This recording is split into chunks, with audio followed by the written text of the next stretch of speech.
నమస్తే ఫ్రెండ్స్, నేను మీ Sravani Harsha. Welcome back to our channel. ఇవాళ మన కథ నువ్వు ఈ ఇంటికి కోడలిగా రావడం నాకు ఇష్టం లేదు, నేను నిన్నెప్పటికీ కోడలుగా ఒప్పుకోను అని అత్తగారు చెప్పడంతో ఏడుస్తూ రోడ్డు మీద వెళుతున్న అమ్మాయి విమెన్ ట్రాఫికింగ్ గ్యాంగ్ చేతికి చిక్కింది. ఆడపిల్లల్ని ఆట బొమ్మల్లా అమ్మేసే దుర్మార్గుల చేతిలో చిక్కిన ఆ అమ్మాయి ఆ దుర్మార్గుల చేతిలో నుంచి ఎలా బయటపడిందో ఈ కథలో మనం చూద్దామండి. కథని చివరి వరకు వినండి. నచ్చితే గనక ఖచ్చితంగా తప్పకుండా ఒక్క లైక్ చేయండి. ఈ కథ పైన మీ విలువైన స్పందనని కామెంట్ రూపంలో మాకు తెలియజేయండి. కొత్తవారు ఎవరైనా చూస్తున్నట్లయితే మన ఛానల్ని సబ్స్క్రైబ్ చేసుకోండి. కావ్య చాలా గొప్పింటి అమ్మాయి. తను చాలా అందమైంది, ఇంకా తెలివైంది. తను ఇంజనీరింగ్ కంప్లీట్ చేసి ఒక మంచి ఎంఎన్సి కంపెనీలో ఉద్యోగం చేస్తుంది. ఆమె తల్లిదండ్రులు ఆమెకు పెళ్లి సంబంధాలు చూస్తూ ఉన్నారు. అయితే కావ్య ఆఫీస్లో ఒక అబ్బాయిని ఇష్టపడింది. కానీ తను ప్రేమిస్తున్న విషయం ఇంట్లో ఎవ్వరికీ చెప్పే ధైర్యం చేయలేదు. ఒకరోజు కావ్య ఆఫీస్కి వెళ్ళడానికి హడావిడిగా రెడీ అవుతుంది. అదే సమయంలో కావ్య తండ్రి జనార్దన్ గారు డైనింగ్ టేబుల్ దగ్గర టిఫిన్ చేయడానికి వచ్చి కావ్య పక్కనే కూర్చొని, కావ్య రేపు ఆఫీస్లో లీవ్ తీసుకో, రేపు నిన్ను చూడ్డానికి పెళ్లి వాళ్ళు వస్తున్నారు అని చెప్పగానే కావ్యకి ఒక్కసారిగా కంగారుగా అనిపించింది. అదే సమయంలో కావ్య తల్లి జానకి గారు కూడా కావ్య పక్కనే కూర్చొని కావ్య చేతులు పట్టుకొని ప్రేమగా నిమురుతూ, నిన్న మొన్నటి దాకా నా వెనకాలే తిరుగుతూ అల్లరి చేసే నా బంగారు తల్లి పెళ్ళై అత్తవారింటికి వెళ్ళబోతుంది అన్నారు. అప్పుడు వెంటనే కావ్య, అమ్మా, నేను మీతో ఒక విషయం చెప్పాలనుకుంటున్నాను. నేను ఆఫీస్లో నాతో పాటు పనిచేసే సృజన్ అనే అబ్బాయిని ఇష్టపడ్డాను. తను చాలా మంచివాడు, నెమ్మదస్తుడు, మర్యాదస్తుడు కూడా. అతను కూడా నన్ను ప్రేమిస్తున్నాడు. మేమిద్దరం ఒకరు లేకుండా ఒకరు ఉండలేము అని చెప్పగానే జానకి గారు ఏమీ మాట్లాడకుండా గదిలోకి వెళ్ళిపోయారు. కావ్యకి ఏం చేయాలో అర్థం కాలేదు. కావ్య ఆ రాత్రంతా నిద్రపోలేదు. ఉదయం లేచి రెడీ అయ్యింది. కాసేపటి తర్వాత జానకి గారు కావ్య గదిలోకి వచ్చి, కావ్య, మీ నాన్నగారు నిన్ను పిలుస్తున్నారు అని చెప్పగానే కావ్య తండ్రి దగ్గరికి వెళ్ళింది. అప్పుడు జనార్దన్ గారు, నిన్ను చూడ్డానికి పెళ్లి వాళ్ళు వచ్చారు, బయటకు రమ్మని చెప్పగానే కావ్య పెళ్లి వాళ్ళ దగ్గరికి వెళ్ళి కూర్చుంది. కావ్యని చూడగానే అబ్బాయికి చాలా నచ్చేసింది. కానీ కావ్య మాత్రం తలదించుకునే కూర్చుంది. అందరూ మాట్లాడుకోవడం పూర్తయిన తర్వాత, అన్ని చర్చలు ముగిశాక అందరూ అబ్బాయి అమ్మాయి ఒకరితో ఒకరు మాట్లాడుకోండి అని చెప్పగానే కావ్య మెల్లగా లేచి గదిలోకి వెళ్ళింది. కానీ ఏమీ మాట్లాడలేదు, కనీసం తలెత్తి కూడా చూడలేదు. ఆ అబ్బాయి కావ్య దగ్గరికి వెళ్ళి, ఒక్కసారి నన్ను చూడు, ఇంతవరకు నువ్వు నన్ను చూడనే లేదు, ఒక్కసారి నువ్వు నన్ను చూస్తే నన్ను చాలా ఇష్టపడతావు, మొదటి చూపులోనే నేను నీకు నచ్చేస్తాను అన్నారు. ఆ గొంతు విని కావ్య ఒక్కసారిగా తల పైకెత్తి ఆ అబ్బాయిని చూస్తూ ఉండిపోయింది. అదే సమయంలో కావ్య తల్లిదండ్రులు ఇద్దరూ వచ్చి, ఇదిగో కావ్య, నీ సృజన్, నీకు ఈ పెళ్లి ఇష్టమే కదా అని నవ్వుతూ అడిగారు.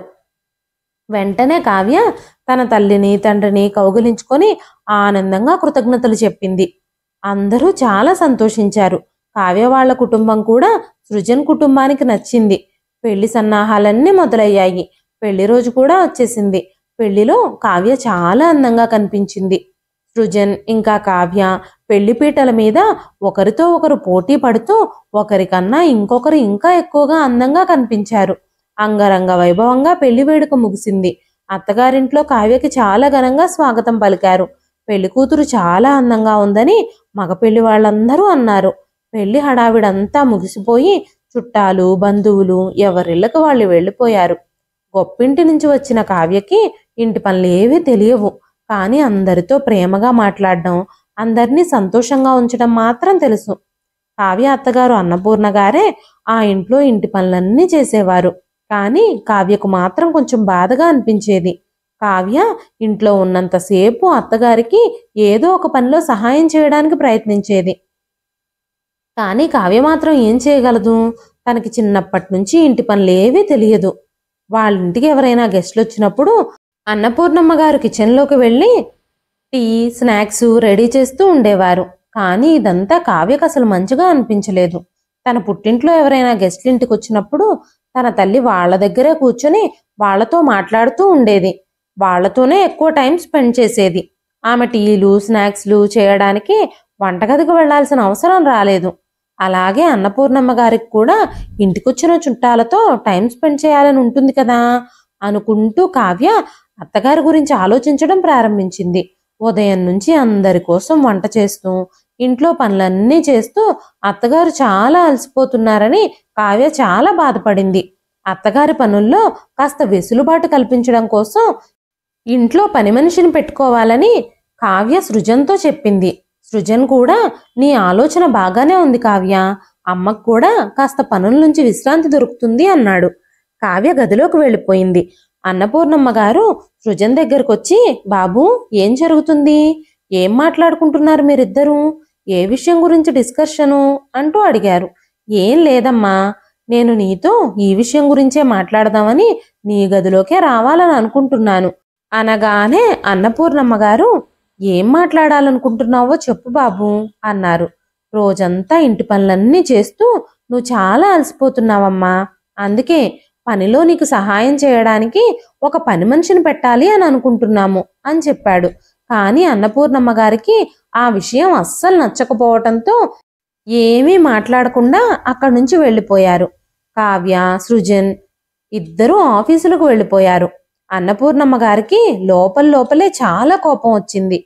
కానీ ఆ కోపాన్ని ఎవరి మీద చూపించాలో తెలియక మౌనంగానే ఉన్నారు. రాత్రి కుటుంబ సభ్యులందరూ భోజనానికి కూర్చున్నప్పుడు కావ్య అందరికీ భోజనం వడ్డిస్తుంది. అదే సమయంలో సృజన్ తల్లితో, అమ్మా ఉదయం పని మనిషి గురించి చెప్పాను కదా నీతో, ఏ విషయం నాతో చెబితే పని మనిషితో మాట్లాడాలి అనగానే అన్నపూర్ణమ్మ గారు కోపంగా మొహం పెట్టి, వద్దు, నాకు పని మనిషితో ఎలాంటి అవసరమూ లేదు. నేను కోడలు ఇద్దరు ఆడవాళ్ళ ఇంట్లో ఉన్నప్పుడు పని మనిషితో మనకు పనేంటి అనగానే సృజన్, అమ్మా నువ్వు రోజంతా అంత పని చేయలేకపోతున్నావు, కావ్య కూడా ఆఫీస్కి వెళుతుంది, తను పెద్దగా ఏ పని చెయ్యలేదు, అందుకే పని మనిషిని పెట్టాలి అనుకుంటున్నాము అన్నాడు. కానీ అన్నపూర్ణమ్మ గారు ఏమీ మాట్లాడకుండా మౌనంగా భోజనం చేసేసి గదిలోకి వెళ్ళిపోయారు. తరువాత సృజన్ తన తండ్రిని అడిగినప్పుడు, మీ ఆలోచన బాగానే ఉంది, దీనివల్ల మీ అమ్మకు కూడా కాస్త పని తగ్గుతుంది అంటూ అక్కడి నుంచి లేచి వెళ్ళిపోయారు. సృజన్ కావ్య చేయి పట్టుకొని, డోంట్ వర్రీ, అంతా నార్మల్ అయిపోతుంది. అమ్మ ఇప్పటి వరకు పని మనిషిని పెట్టుకోలేదు కాబట్టి పనివాళ్ళు పని ఎలా చేస్తారో అని అనుమానం ఉండుండొచ్చు, అంతే తప్ప భయపడాల్సిందేమీ లేదు. నువ్వేం భయపడకు, రేపు పని మనిషి ఇంటికి వస్తుంది కదా, ఆ తర్వాత అన్నీ బానే ఉంటాయి అని చెప్పాడు సృజన్. వెంటనే కావ్య, నేను కూడా అత్తయ్య గారి గురించే ఆలోచిస్తున్నానండి, రోజంతా ఆవిడ చాలా పనులు చేయాల్సి వస్తుంది, అన్ని పనులు ఈ వయసులో అత్తయ్య గారి మీద పడడం నాకు ఇష్టం లేదు, అందుకే అలా ఆలోచించాను. కానీ ఈరోజు అత్తయ్య గారు నాతో అస్సలు మాట్లాడలేదు, ఆవిడకి నా మీద కోపం వచ్చినట్టుంది అంది కావ్య. నువ్వు దాని గురించి ఏం ఆలోచించొద్దు కావ్య, 2 రోజుల్లో అన్నీ నార్మల్ అయిపోతాయి అని చెప్పాడు సృజన్. ఉదయాన్నే డోర్ బెల్ మోగటంతో సృజన్ తలుపు దగ్గరికి వెళ్లి చూసినప్పుడు పని మనిషి వచ్చింది. సృజన్ తన తల్లిని పిలిచి, అమ్మా ఇదిగో పని మనిషి వచ్చింది, ఏమేం పనులు చెయ్యాలో చెప్పు, తను పని మొదలు పెడుతుంది అని చెప్పగానే అన్నపూర్ణమ్మ గారు కోపంగా లోపలికి వెళ్ళిపోయి ఏమీ మాట్లాడలేదు. ఇది చూసిన కావ్య కొంచెం కంగారు పడింది.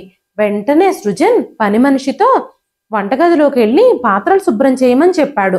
ఆ పని అయిపోయాక ఇంకా ఏమేం పనులు చేయాలో మేం చెప్తాం అని చెప్పగానే పని మనిషి మౌనంగా వంటగదిలోకి వెళ్ళి పాత్రలు కడగడం మొదలుపెట్టింది. తర్వాత కావ్య సృజన్తో, పని మనిషికి మనమే ఏమేం పనులు చెయ్యాలో చెప్పాలి, మనం చెప్పిన పనులన్నీ తను చేస్తుంది, ఈరోజు నేను ఆఫీస్కి లీవ్ పెట్టి తనకి ఏం పని చెయ్యాలో మొత్తం వివరించి చెప్తాను అని చెప్పింది కావ్య. తర్వాత కాసేపటికి కావ్య వంటగదిలోకి వెళ్ళి బ్రేక్ఫాస్ట్ రెడీ చేసి టిఫిన్ కోసం అందరినీ పిలిచింది. సృజన్ ఇంకా సృజన్ తండ్రి విశ్వనాథం గారు టిఫిన్ చేసి సృజన్ ఏమో ఆఫీస్కి వెళ్ళిపోయాడు. విశ్వనాథం గారు పేపర్ చదువుతూ సోఫాలో కూర్చున్నారు.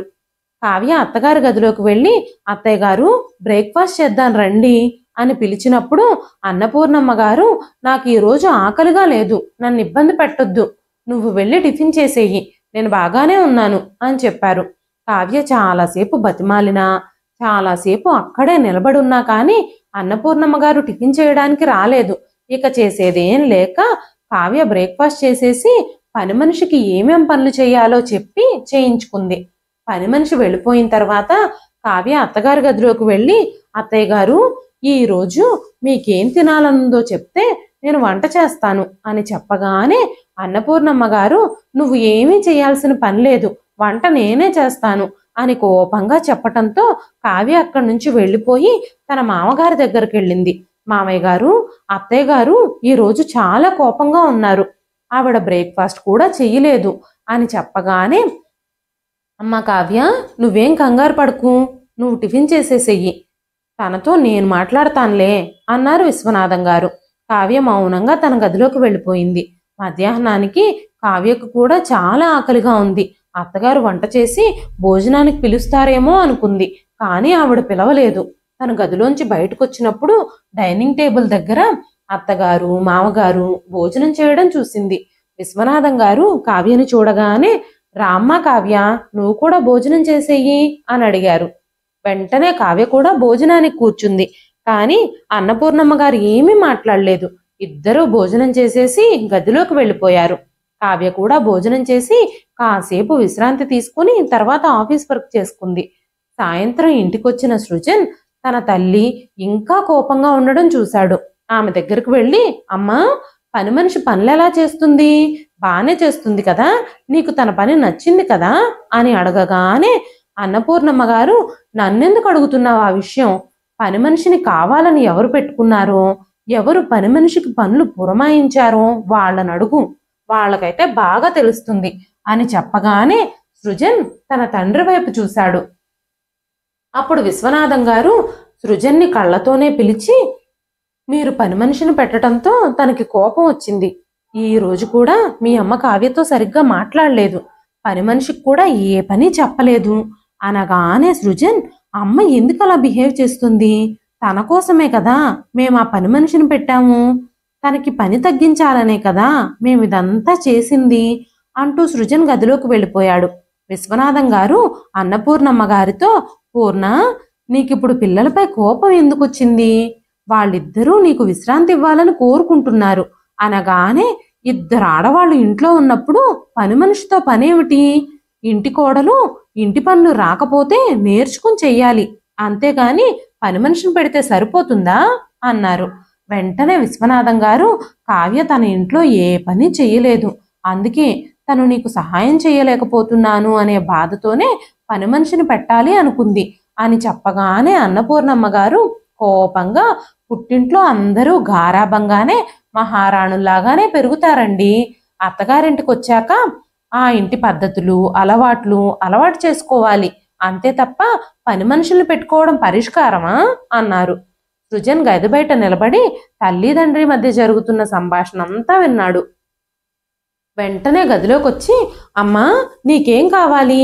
నువ్వేం చెప్పినా అది నేను చేయడానికి సిద్ధంగా ఉన్నాను అనగానే అన్నపూర్ణమ్మ గారు, పని మనిషి మన ఇంట్లోకి రావడానికి వీల్లేదు, కోడలు నేనే కలిసి అన్ని పనులు చేసుకుంటాం, నాకు కావాల్సింది అదొక్కటే, ఈ విషయం కోడలికి కూడా చెప్పు అన్నారు.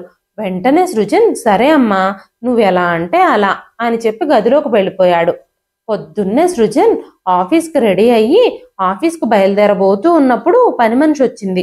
అప్పుడు సృజన్, ఇప్పుడు మాకు పని మనిషితో అవసరం లేదులేమ్మా, అవసరమైనప్పుడు మిమ్మల్నే పిలుస్తాం అని చెప్పగానే పని మనిషి సరే సార్ అంటూ వెళ్ళిపోయింది. కావ్య ఇంకా సృజన్ ఆఫీసులకు వెళ్ళిపోయారు. అన్నపూర్ణమ్మ గారే ఇంటి పనులన్నీ స్వయంగా చేస్తూ ఆవిడ కూడా సంతోషంగానే ఉంది. కావ్య కూడా ఉదయాన్నే లేచి అత్తగారికి పనుల్లో సహాయం చేస్తూ ఉంది. కావ్య ఇంకా సృజన్ ఆఫీసుల నుంచి తిరిగి వచ్చేసరికి అన్నపూర్ణమ్మ గారు కొంచెం నార్మల్గానే ఉన్నారు. కొద్ది రోజులు అంతా బాగానే జరిగిపోయింది. కొన్ని రోజుల తర్వాత అన్నపూర్ణమ్మ గారి ఆరోగ్యం మెల్లమెల్లగా క్షీణించడం మొదలైంది. ఆవిడ వంటగదిలో కూడా రాలేని పరిస్థితి ఏర్పడింది. కావ్య ఒక్కతే ఇంటి పనులన్నీ మేనేజ్ చేసుకోలేకపోయింది. ఆఫీసుకు కూడా వెళ్ళాలి, పైగా ఇంటి పనులు చేసి ఆఫీస్కు వెళ్ళలేకపోతుంది. అందువల్ల సృజన్ మళ్ళీ పని మనిషిని పనిలో పెట్టాలనుకున్నాడు. పని మనిషి అయితే పర్వాలేదు, కానీ మంచి వంట మనిషి దొరకడం చాలా కష్టం. దాని గురించే సృజన్ ఆలోచిస్తున్నాడు. ఇంతలోనే తన ఆఫీస్ ఫ్రెండ్ ఫోన్ చేశాడు. ఆంటీకి ఎలా ఉంది అని అడిగినప్పుడు సృజన్ విషయం చెప్పాడు. ఈ వంట పనితో ఇంటి పనితో కావ్య సతమతం అయిపోతుంది. కానీ తనకి వంట సరిగ్గా రాక తను చేసిన వంటలు తినడానికి అందరం ఇబ్బంది పడుతున్నాం అని చెప్పినప్పుడు తన ఫ్రెండ్ తన ఇంట్లో పనిచేసే వంట మనిషి వంటలు చాలా బాగా చేస్తుందని తనని మీ ఇంట్లో కూడా పెట్టుకోమని చెప్పాడు. వెంటనే సృజన్ కూడా ఒప్పుకున్నాడు. ఆ వంట మనిషి రోజు 1 గంట వచ్చి వంట చేసి వెళుతుంది. తన వంటలు కూడా ఇంట్లో అందరికీ నచ్చడం మొదలుపెట్టాయి. కానీ వంట కోసం వంట మనిషిని పెట్టుకున్నామన్న విషయం సృజన్ తల్లితో చెప్పలేదు. ఎందుకంటే ఆ విషయం విని అన్నపూర్ణమ్మ గారికి చాలా కోపం వస్తుందని, దానివల్ల ఆవిడ ఆరోగ్యం కూడా క్షీణిస్తుందని. ఆ విధంగా ఆలోచించి సృజన్ మౌనంగా ఉండిపోయాడు. మెల్లమెల్లగా అన్నపూర్ణమ్మ గారు కోలుకొని తన గదిలోంచి బయటకొచ్చారు. ఆవిడ గదిలోంచి బయటకొచ్చి చూసినప్పుడు ఇల్లంతా చాలా శుభ్రంగా నీట్గా కనిపించింది. ఎక్కడి వస్తువులు అక్కడ నీట్గా సర్దుండడం చూసి మీరిద్దరూ ఇంటి పనులన్నీ చాలా బాగా చేస్తున్నట్టున్నారు అనగానే సృజన్, అమ్మా, పని మనిషి లేకపోతే మా ఇద్దరి వల్ల ఏమీ అయ్యేది కాదు. ఆమె వచ్చిన దగ్గర నుంచి ఇల్లంతా నీట్గా సర్దుతుంది అని చెప్పాడు. అన్నపూర్ణమ్మ గారికి కాస్త కోపం వచ్చింది. ఆవిడ టీ కోసం వంటగదిలోకి వెళ్ళినప్పుడు అక్కడ వంట మనిషి కూడా వంట చేస్తూ ఉంది. వెంటనే అన్నపూర్ణమ్మ గారు, ఏం జరుగుతుంది ఇక్కడ? నా వంటగదిలోకి ఒక పని మనిషి ఎందుకు అడుగుపెట్టింది అనగానే సృజన్, అమ్మా, మన కోసమే తన భోజనం వండుతుంది. తను చాలా బాగా వంట చేస్తుంది. మీరు రోజు రుచి చూస్తూనే ఉన్నారు కదా. మనకి చాలా బాగా వంట చేసే వంట మనిషి దొరికింది. ఇక నుంచి నువ్వు వంట కూడా చేయాల్సిన అవసరం లేదు. హాయిగా విశ్రాంతి తీసుకోవచ్చు అని చెప్పగానే అన్నపూర్ణమ్మ గారు కోపంగా, ఈ ఇంట్లో నేను ఒక్క క్షణం కూడా ఉండలేను అంటూ అరుస్తూనే ఉన్నారు. అన్నపూర్ణమ్మ గారిని శాంతింపచేయడానికి సృజన్ విశ్వ ప్రయత్నాలు చేస్తున్నాడు. కొన్ని రోజులు ఆరోగ్యం బాగోలేక నేను వంట చేయలేకపోతే కోడలు ఇంటిని కూడా మేనేజ్ చేయలేదా? దానికి కూడా మీరు పని మనుషుల్ని వంట మనుషుల్ని పెట్టుకోవాలా అంటూ చాలా కోపంగా అరుస్తున్నారు అన్నపూర్ణమ్మ గారు. వెంటనే సృజన్ వంట మనిషితో, ఈ రోజు మా వంట మేమే చేసుకుంటాం, నువ్వు వెళ్ళిపోమ్మని చెప్పాడు. వంట మనిషి వెళ్ళిపోయాక కావ్య వంట చేయడం మొదలుపెట్టింది. కానీ ఆ రోజు వంటలేవి బాగోలేదు. అయినా సరే అన్నపూర్ణమ్మ గారు ఏమీ మాట్లాడలేదు. అందరూ ఎలాగోలాగా భోజనాలు చేసి పడుకున్నారు. కావ్య చాలా బాధపడింది. తనకేం చేయాలో ఏం జరుగుతుందో కూడా అర్థం కాలేదు. సృజనకు కూడా తన తల్లి ఎందుకు ఇలా బిహేవ్ చేస్తుందో, అసలు తన మనసులో ఏముందో తెలియడం లేదు. పని మనిషిని వంట మనిషిని పెట్టుకున్నందుకు కూడా ఎందుకింత కోపం చూపిస్తుందో, అసలు ఈ కోపం వెనుక అసలైన కారణం ఏమిటో వాళ్ళకి అర్థం కావడం లేదు. ఉదయం నిద్ర లేచేసరికి అత్తగారు వంటగదిలో వంట చేయడం చూసిన కావ్య తనకి సహాయం చేయడానికి వెళ్ళింది. వెంటనే అన్నపూర్ణమ్మ గారు, నీ సహాయం ఇక్కడ ఎవ్వరికీ అవసరం లేదు. అసలు నీకు పనిచేసే మనసే ఉంటే ఇక్కడ ఇదంతా జరిగేదే కాదు. నీ మూలంగానే ఇంట్లో ఇన్ని గొడవలు జరుగుతున్నాయి. సృజన్ని కూడా నువ్వు చెప్పినట్టు ఆడే కీ ఇచ్చే బొమ్మలాగా తయారు చేశావు. సృజన్తో చెప్పి వంట మనిషిని నువ్వెందుకు పెట్టుకున్నావు? ఏం ఆఫీసులకు వెళ్లే వాళ్ళు వంటలు చేసుకోవడం లేదు, ఇంట్లో పనులు చేసుకోవడం లేదా? అందరూ నీలాగే పని మనుషుల్ని వంట మనుషుల్ని పెట్టుకుంటున్నారా? నా ఇంటిని నాశనం చేయడానికి ప్రయత్నిస్తున్నావు నువ్వు అంటూ అరిచారు అన్నపూర్ణమ్మ గారు. కావ్య ఏమీ మాట్లాడకుండా అక్కడి నుంచి వెళ్ళిపోయి ఏడవడం ప్రారంభించింది. ఈ విషయాలన్నీ వింటున్న సృజన్ తన తల్లిని అడిగాడు, అమ్మా, నువ్వెందుకు ఇలా మాట్లాడుతున్నావు? ఈ ఇంటికి వచ్చిన దగ్గర నుంచి కావ్య మనందరితో కలిసిపోవడానికి ఎంతలానో ప్రయత్నిస్తుంది. పుట్టింట్లో తను ఏ పని చేసేది కాదు, కానీ ప్రతిదీ నేర్చుకుని చెయ్యడానికి ప్రయత్నిస్తుంది. నువ్వు అనారోగ్యంతో ఉన్నప్పుడు తను నీకెంత సేవ చేసింది. తనే నీకు స్నానం చేపించి తన చేత్తోనే నీకు భోజనం తినిపించింది. సమయానికి మందులన్నీ ఇచ్చింది. ఆఫీస్లో లీవ్ పెట్టి మరీ నిన్ను చూసుకుంది. నాన్నను కూడా తను చాలా జాగ్రత్తగా చూసుకుంటుంది. తను చాలా మంచి అమ్మాయమ్మా. ఏ సమస్యనైనా చాలా బాగా హ్యాండిల్ చేస్తుంది. పెద్దది కాకుండా పరిష్కరించడానికి చూస్తుంది. నీకు నాన్నకి ఎంతో గౌరవం ఇస్తుంది. కానీ నువ్వు తనతో ఇలా ఎందుకు ప్రవర్తిస్తున్నావు అని అడగగానే అన్నపూర్ణమ్మ గారు కోపంగా కావ్యను పిలిచి, ఈ రోజు నీ మూలంగా నా కొడుకు నన్ను నిందించడం మొదలుపెట్టాడు. చూసావా, నా కొడుకు మనసుని నువ్వు ఎంతగా మార్చేశావో. నా మీద లేనిపోనివి చెప్పి మా తల్లి కొడుకుల మధ్య చిచ్చు పెట్టాలని చూస్తున్నావా అంటూ కావ్యతో ఇష్టం వచ్చినట్టు మాట్లాడారు అన్నపూర్ణమ్మ గారు. ఆ మాటలకి కావ్య ఇంకేమీ మాట్లాడలేక ఏడుస్తూనే ఉంది. అప్పుడు సృజన్ కావ్యతో, కావ్య, నువ్వు మీ ఇంటికెళ్ళి అక్కడ ఒక 10 రోజులు ఉండొస్తావా? ఈ గొడవలన్నింటి మధ్య నువ్వు ప్రశాంతంగా ఉండలేకపోతున్నావు.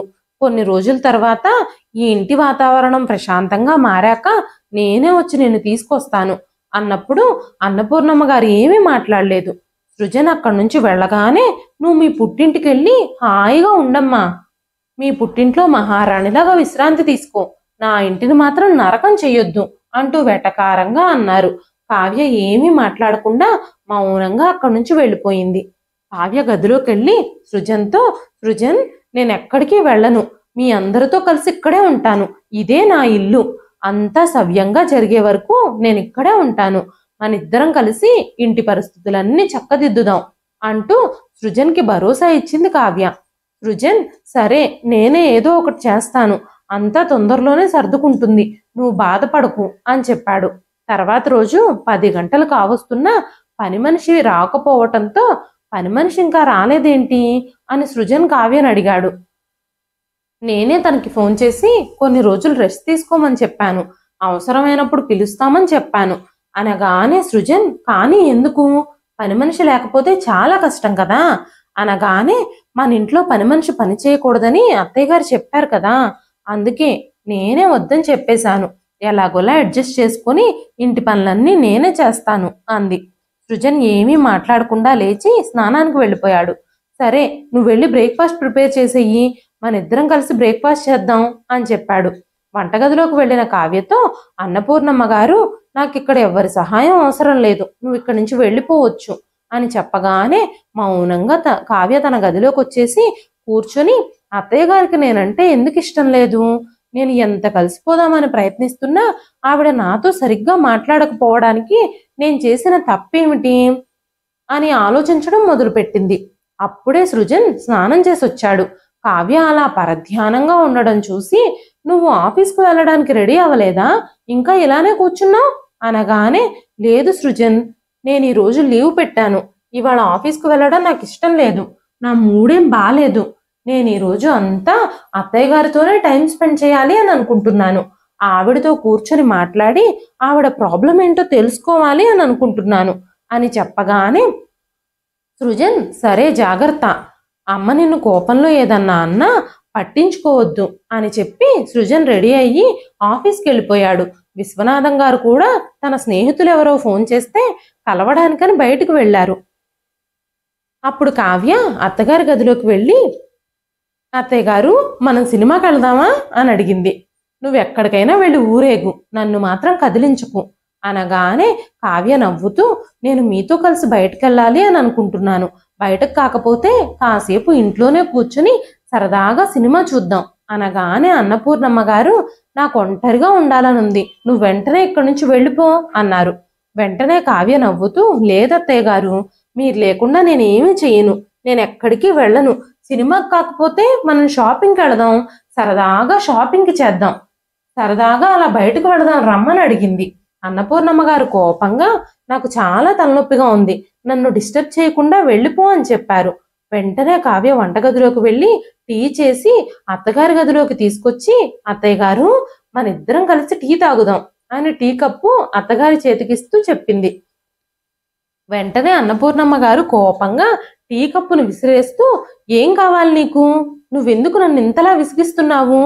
అసలు ఏం చేయాలనుకుంటున్నావు నువ్వు అనగానే కావ్య ఏడుస్తూ, అత్తయ్య గారు, నాకు మీ ప్రేమ అభిమానం మాత్రమే కావాలి, ఇంకేమీ అవసరం లేదు అనగానే అన్నపూర్ణమ్మ గారు, నీ మీద నాకు ఎప్పటికీ ప్రేమ అభిమానం కలగవు. నువ్వు నా కళ్ళ ముందు ఉండడం కూడా నాకు ఇష్టం లేదు. సృజన్కి మా అన్నయ్య కూతుర్నిచ్చి పెళ్లి చేయాలనుకున్నాను, కానీ వాడు నిన్ను ప్రేమించాడు.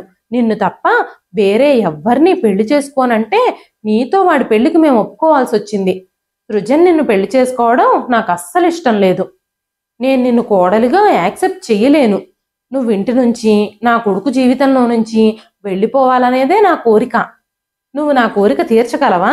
తీర్చగలిగితే తీర్చు అనగానే కావ్య, అత్తయ్య గారు, సృజన్కి నాకు పెళ్లి జరిగిపోయింది, మేము సంతోషంగానే ఉన్నాం.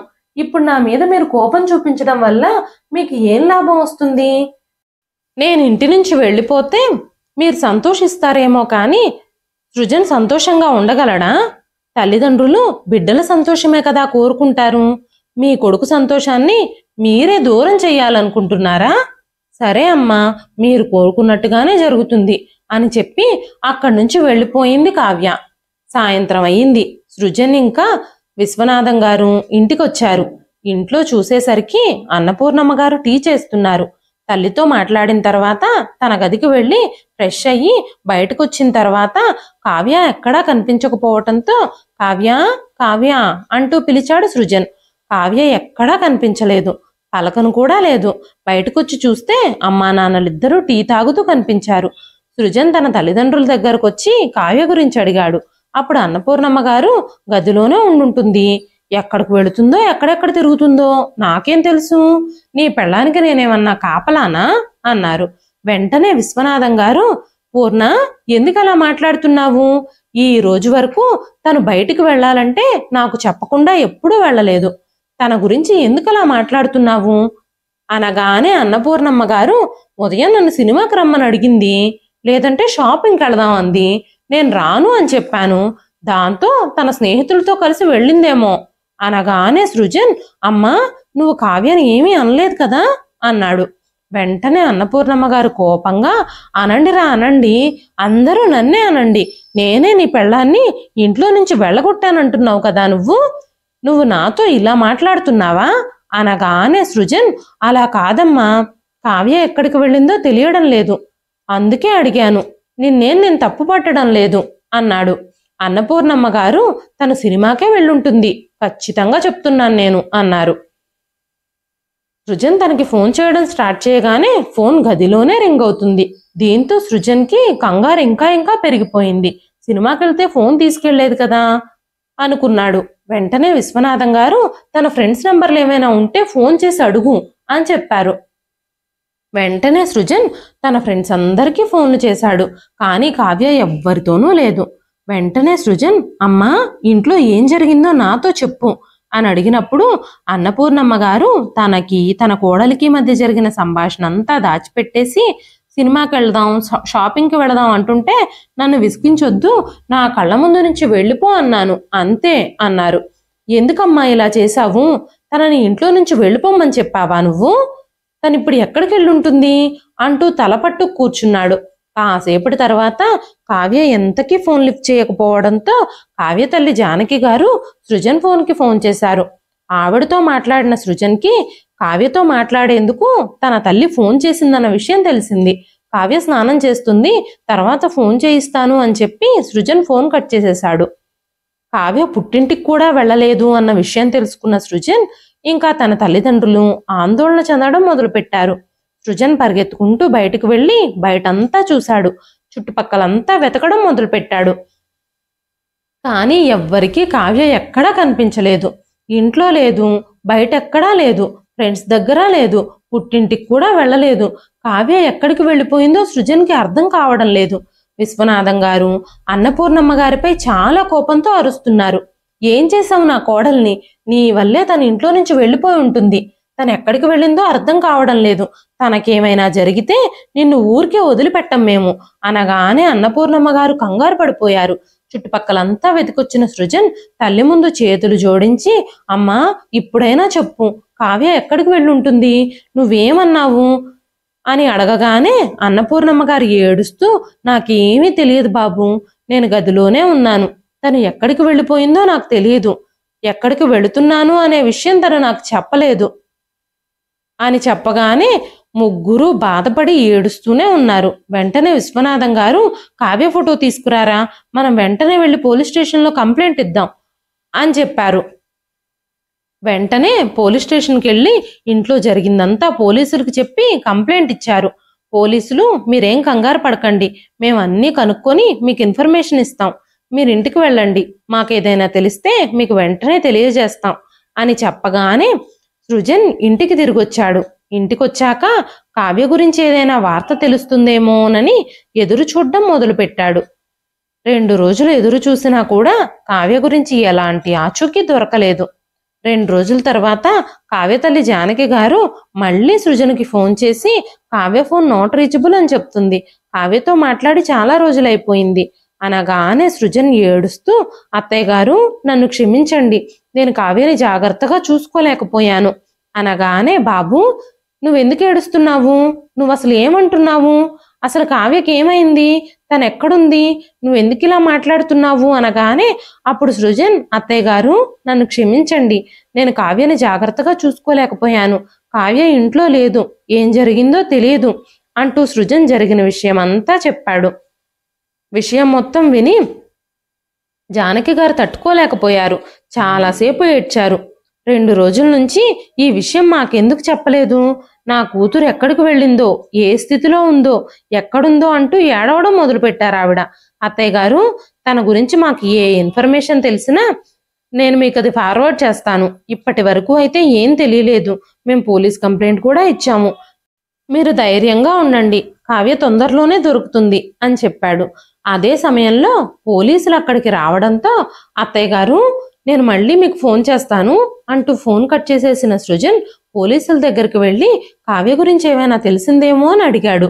పోలీసులు, మా దగ్గర ఎలాంటి ఇన్ఫర్మేషను లేదు, అయితే సిటీలో కొంతమంది వ్యక్తులు అమ్మాయిల్ని కిడ్నాప్ చేసి వేరే నగరాలకి అమ్మేసే ముఠాలు తిరుగుతున్నట్టు మా దగ్గర కొంత సమాచారం ఉంది, చాలా మంది అమ్మాయిలు మిస్ అయినట్టు కంప్లైంట్స్ కూడా ఉన్నాయి అని చెప్పగానే అన్నపూర్ణమ్మ గారు ఏడవడం మొదలుపెట్టారు.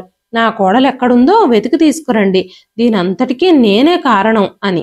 వెంటనే సృజన్, ఉమెన్ ట్రాఫికింగ్ వాళ్లే కావ్యను కిడ్నాప్ చేశారని మీరు ఎలా చెప్తారు సార్ అనగానే పోలీసులు, మేం సిటీ మొత్తం వెతికేశాం, కానీ ఆ అమ్మాయి జాడ ఎక్కడా లేదు, ఎవరైనా కిడ్నాప్ చేసుంటే ఈ పాటికి డబ్బుల కోసమో దేనికోసమైనా ఫోన్ చేసి ఉండేవారు, అందుకే మాకు ఈ డౌట్ వచ్చింది, కావ్య ఎక్కడుందో మేం తొందరలోనే కనిపెట్టి మీకు ఇన్ఫర్మేషన్ ఇస్తాం అని చెప్పి పోలీసులు వెళ్ళిపోయారు. అన్నపూర్ణమ్మ గారు ఏడుస్తూ, నేను కోడలితో అంత కోపంగా ప్రవర్తించి ఉండుండకపోతే ఈ రోజు ఇలాంటి పరిస్థితి వచ్చేది కాదు, ఇలా జరుగుండేది కాదు అంటూ ఏడవడం మొదలుపెట్టారు. వెంటనే సృజన్, అమ్మా ఇప్పుడు ఏడ్చి ఏం లాభం, జరగాల్సిన నష్టం జరిగిపోయాక అన్నాడు. కాసేపటికి జానకి గారు ఫోన్ చేసి నా కూతురు ఎక్కడుంది అంటూ ఏడవడం మొదలుపెట్టారు. మీరేం భయపడకండి అత్తయ్య గారు, కావ్య ఎక్కడున్నా నేను క్షేమంగా వెతికి తన్ని తీసుకొస్తాను అంటూ ఫోన్ కట్ చేశాడు సృజన్. కావ్య కోసం వెతకడం ప్రారంభించాడు. సృజన్ బయటకు వెళ్ళి విమెన్ ట్రాఫికింగ్ గ్యాంగ్లు ఎక్కడెక్కడ పనిచేస్తున్నారు, వాళ్ళ డెన్లు ఎక్కడెక్కడ ఉన్నాయో చిన్న చిన్న ఇన్ఫర్మేషన్ అంతా గ్యాదర్ చేసి వాళ్ళ గురించి వెతకడం మొదలుపెట్టాడు. చాలా ప్రయత్నించిన తర్వాత ఆ ముఠాల గురించి అంతా తెలిసిన ఒక వ్యక్తి దొరికాడు. ఆ మనిషికి ఈ పనులన్నీ జరిగే ప్రదేశం తెలుసు. సృజన్ అతనికి చాలా డబ్బు ఆశ చూపించాడు. చాలా డబ్బులు ఇస్తానని చెప్పడంతో సృజన్ని ఆ అబ్బాయి అక్కడికి తీసుకెళ్లాడు. నేను ఇక్కడి వరకు మాత్రమే రాగలను సార్, లోపలికి వెళ్ళలేను, ఇక్కడ నుంచి మీరే చూసుకోవాలి అని చెప్పి అతను వెళ్ళిపోయాడు. అప్పుడు సృజన్ అతనికి కృతజ్ఞతలు చెప్పాడు. నువ్వు లేకుంటే ఈ చోటు కూడా నాకు తెలుసుండేది కాదు అని చెప్పగానే, ముందు మీ పని పూర్తి చేసుకోండి, అప్పుడు నా కృతజ్ఞతలు చెప్దురు గాని, కానీ జాగ్రత్త, వాళ్ళు ప్రాణాలు తీయడానికి కూడా వెనకాడరు, వాళ్ళు మనుషుల రూపంలో ఉన్న రాక్షసులు, మీరు వాళ్ళతో జాగ్రత్తగా ఉండండి, మిమ్మల్ని చంపినా చంపేస్తారు అని చెప్పి అక్కడి నుంచి వెళ్ళిపోయాడు. తర్వాత సృజన్ లోపలికి వెళ్ళి రహస్యంగా అక్కడ చూడడం మొదలుపెట్టాడు. అతనికి అక్కడ ఒక గది కనిపించింది. చాలా మంది అమ్మాయిలు ఆ గదిలో బంధించబడున్నారు. ఇది చూసిన సృజన్ కావ్య కోసం ఆ గదిలో వెతకడం మొదలుపెట్టాడు. కానీ వాళ్లల్లో కావ్య కనిపించలేదు. సృజన్ గట్టిగా బయట నుంచే కావ్య కావ్య అని పిలవడం మొదలుపెట్టాడు. అప్పుడు సృజన్ని కొంతమంది రౌడీలు పట్టుకున్నారు. సృజన్ వాళ్లతో చాలాసేపు ఫైట్ చేశాడు. కానీ వాళ్ళు చాలా మంది ఉండటంతో సృజన్ని కొట్టి చాలా దూరంగా బయటకు విసిరేశారు. రాత్రైనా సృజన్ ఇంటికి రాకపోవడంతో విశ్వనాథం గారు, అన్నపూర్ణమ్మ గారు కంగారు పడిపోయారు. వాళ్ళకి ఏం చేయాలో అర్థం కాలేదు. ఈ విషయం అంతా పోలీసులకు ఫోన్ చేసి చెప్పారు. పోలీసులు సృజన్ ఫోన్ని ట్రాక్ చేసి సృజన్ ఉన్న స్థలానికి చేరుకొని విశ్వనాథం గారికి ఫోన్ చేసి ఆసుపత్రికి రమ్మని పిలిచారు. సృజన్ దొరికాడని చెప్పారు. కానీ సృజన్ స్పృహలో లేడు. అన్నపూర్ణమ్మ గారు, విశ్వనాథం గారు పరిగెత్తుకుంటూ హాస్పిటల్కి వచ్చారు. విశ్వనాథం గారు తన కొడుకు కోసం ఏడవడం ప్రారంభించారు. సృజన్ ఇంకా స్పృహలోకి రాలేదని డాక్టర్ చెప్పారు. స్పృహ రాగానే లోపలికి పిలుస్తామని చెప్పారు. కాసేపటికి ఒక నర్సు వచ్చి సృజన్కి స్పృహ వచ్చిందని, ఎవరైనా కలవాలనుకుంటే వెళ్ళి కలిసి రావచ్చని చెప్పారు. అది వినగానే ముందుగా పోలీసులు వెళ్ళి సృజన్ని విచారించారు. వాళ్ళు బయటకొచ్చాక మీరిప్పుడు వెళ్ళి సృజన్ని కలవచ్చు అని విశ్వనాథం గారిని, అన్నపూర్ణమ్మ గారిని లోపలికి పంపించారు. విశ్వనాథం గారు సృజన్ దగ్గరకు వెళ్ళి కౌగిలించుకున్నారు. కానీ అన్నపూర్ణమ్మ గారు మాత్రం దూరంగా నిలబడి ఏడుస్తున్నారు. సృజన్ తన తల్లిని పిలిచి, అమ్మా ఎందుకు ఏడుస్తున్నావు? నేను బాగానే ఉన్నాను అనగానే, ఈ రోజు నా బిడ్డ ఇన్ని కష్టాలు పడడానికి నేనే కారణం. నా బిడ్డ జీవితాన్ని నేనే నాశనం చేశాను. నేను చాలా చెడ్డ తల్లిని అని ఏడుస్తూ చెబుతూనే ఉన్నారు. అప్పుడు సృజన్, అమ్మా నిన్ను నువ్వు నిందించుకోకు. ఏం జరగాలో అది జరిగిపోయింది. కావ్య ఎక్కడుందో తెలుసుకోవడం ఇప్పుడు మనకి ముఖ్యం. ఇప్పటికే 3 రోజులు గడిచిపోయింది. తను ఏ పరిస్థితుల్లో ఉందో ఎక్కడుందో తెలియడం లేదు అనగానే అన్నపూర్ణమ్మ గారు, నేనే తన్ని ఇల్లు వదిలి వెళ్ళమని బలవంతం చేశాను. నువ్వు వెళ్ళిపోతేనే నేను ప్రశాంతంగా ఉంటాను అని చెప్పాను. నేనే తనకి పరిస్థితి కల్పించాను. కావ్యని నేనే నీ జీవితంలో నుంచి, మన ఇంట్లో నుంచి వెళ్ళిపోమని చెప్పాను అంటూ ఏడవడం మొదలుపెట్టారు. కాసేపటి తర్వాత హాస్పిటల్లో ఫార్మాలిటీస్ అన్ని పూర్తి చేసుకుని సృజన్ని కూడా డిశ్చార్జ్ చేశారు. వెంటనే సృజన్ పోలీస్ స్టేషన్కి వెళ్ళి అక్కడ కావ్య గురించి అడిగినప్పుడు కావ్య ఇంకా దొరకలేదని పోలీసులు చెప్పారు. సృజన్ ఇచ్చిన ఇన్ఫర్మేషన్ ద్వారా పోలీసులు సంఘటనా స్థలానికి వెళ్ళి అక్కడ చాలా మంది గ్యాంగ్స్టర్స్ని, అమ్మాయిల్ని పట్టుకున్నారు. అక్కడ దొరికిన అమ్మాయిల్లో కావ్య లేదు. ఇప్పుడు పోలీసులకు కానీ సృజన్కి కానీ ఏం చేయాలో అర్థం కావడం లేదు. పోలీసులు అక్కడ పట్టుకున్న గ్యాంగ్లోని వాళ్ళని కఠినంగా విచారించినప్పుడు కావ్యని వాళ్ళు వేరే గదిలో బంధించినట్టు చెప్పారు. వెంటనే సృజన్ ఇంకా పోలీసులు ఆ ప్రదేశానికి చేరుకొని అక్కడంతా వెతికారు. ఒక్కొక్క గదిలోకి వెళ్ళి చూస్తే ఒక గదిలో కావ్య స్పృహ తప్పి పడిపోయింది. అలాంటి స్థితిలో నేల మీద పడున్న కావ్యని చూడగానే సృజన్ పరిగెత్తుకుంటూ వెళ్ళి కావ్యను భుజాల మీద వేసుకుని ఆసుపత్రికి తీసుకెళ్లాడు. డాక్టర్ ట్రీట్మెంట్ తర్వాత కావ్య స్పృహలోకి వచ్చింది. ఆ రోజు జరిగిన విషయం అంతా సృజన్తో చెప్పింది. అత్తగారు తన మీద కోప్పడటంతో ఇంటి నుంచి వెళ్ళిపోమ్మనడంతో కావ్య ఏడుస్తూ వెళ్ళిపోయి దూరంగా ఉన్న ఒక పార్కులో కూర్చుంది. అది మధ్యాహ్నం కావడంతో పార్కు నిర్మానుష్యంగా ఉంది. అదే సమయంలో ఏడుస్తూ కూర్చున్న కావ్యని ఎవరో అబ్జర్వ్ చేస్తూ వెనక నుంచి వచ్చి మత్తుమందు వాసన చూపించి తీసుకెళ్లిపోయారు. స్పృహలోకి వచ్చాక కావ్య తప్పించుకోవడానికి ప్రయత్నిస్తే కావ్యని వాళ్ళు బాగా కొట్టారు. ఆ తరువాత కావ్య మళ్ళీ స్పృహ తప్పింది. ఆ తర్వాత ఏం జరిగింది అనే విషయం కావ్యకు గుర్తులేదు.